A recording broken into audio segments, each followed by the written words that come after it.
Hello students, today we will discuss a story and the name of the story is The Fall of Icarus. First let me introduce with the main characters of the story. There are three main characters.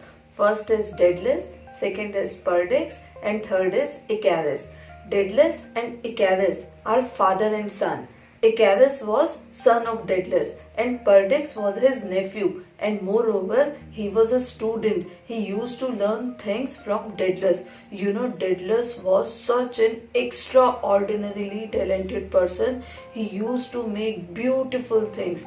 He was a skillful worker in wood and stone.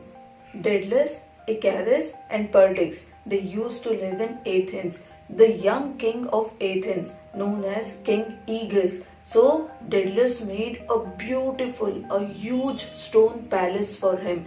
Moreover, he beautified the temple of goddess Athena. Athena was goddess of Athens. Perdix was an apprentice to Daedalus. Apprentice means he used to learn the skills of wood and stone and metal work from Daedalus. As I told you, Daedalus was extraordinarily talented. Perdix used to learn things from him, but Perdix got even more talent than him. He just did not learn from Daedalus. He used to learn from the greatest teacher, nature. Yes, he observed many things around him and then he got inspiration from them and he invented so many things. He invented the potter's wheel and crafted a compass using fork sticks for making circles and various drawings. So he was intelligent, he was talented, but this thing was not much welcomed by Daedalus. Daedalus started getting jealous of him. He thought one day Perdix will become so famous that the world will forget completely his name. Nobody will remember Daedalus. He was much troubled by these thoughts. One day he told Perdix that we need to go to a cliff to collect some stones, and he pushed him from there. He told him that we are going to collect some stones, but his intention was not that. He wanted to kill Perdix because he just could not bear the name, the fame, the popularity which Perdix was getting from the people of Athens. When Daedalus pushed Perdix from a cliff, he started toppling down. But then there was goddess Athena. She changed him into a bird so that he can fly into leafy forest. Though he was not alive, for people of Athens, people thought and people eventually came to know that Daedalus killed Perdix. So people of Athens turned against him. They stopped talking to him. So when people turned against him, Daedalus decided to flee with all his precious tools and his young son Icarus, and they decided to go to an island city named as Crete. The king of Crete, King Minos, he welcomed Daedalus and his son because he already knew that Daedalus was such a talented person. So he asked him to beautify his palace as well. He beautified that palace. He made such beautiful, such lively statues that nobody could even believe that this is a statue. They would think that these statues may speak. They were so lively, they were so real that nobody could have ever made it. There was a huge monster in the city of Crete. His name was Minotaur.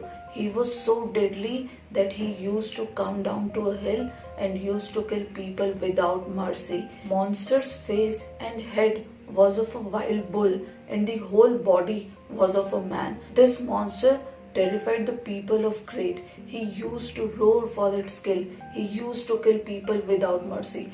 Everyone, even the king, could not think of any solution to this problem. King was towards the end of his wit.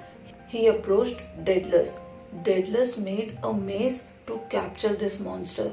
He made a special prison in which there were so many ways to go in, but it was very difficult to come out.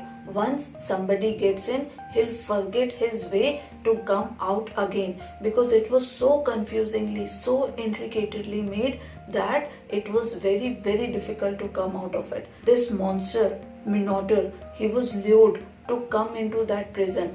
When he got into the prison, when he got into this maze, He forgot his way and he was trapped there. And finally, this monster was killed by King Theseus.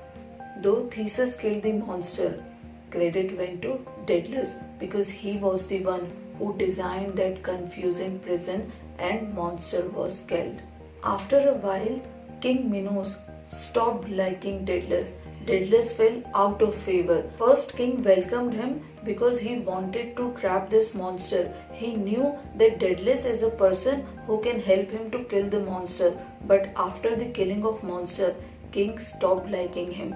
The King Minos ordered Daedalus and his young son Icarus to be put in the same prison which was designed for that monster. Though Daedalus himself designed that prison, but when he entered in that prison, he himself forgot the way to come out. He was trapped in that prison. There was no way to come out of that prison. Daedalus knew it very well that there is no way through land. It means there was no way to come out by walking. So he decided to learn flying. They started collecting feathers of birds which used to fly over that prison. They used to stick them by wax. So ultimately they made 2 pairs of wings ready for flying. Every night father and son practiced flying for their escape. After practicing for 1 month or so, they felt as comfortable as in air as they used to feel on land. They fixed a day. On that appointed day, they'll fly to an island city named Sicily. On the appointed night, father and son took off. They started flying over the sea. They kept flying and flying and flying. Soon it was a daybreak. Icarus flew higher and higher.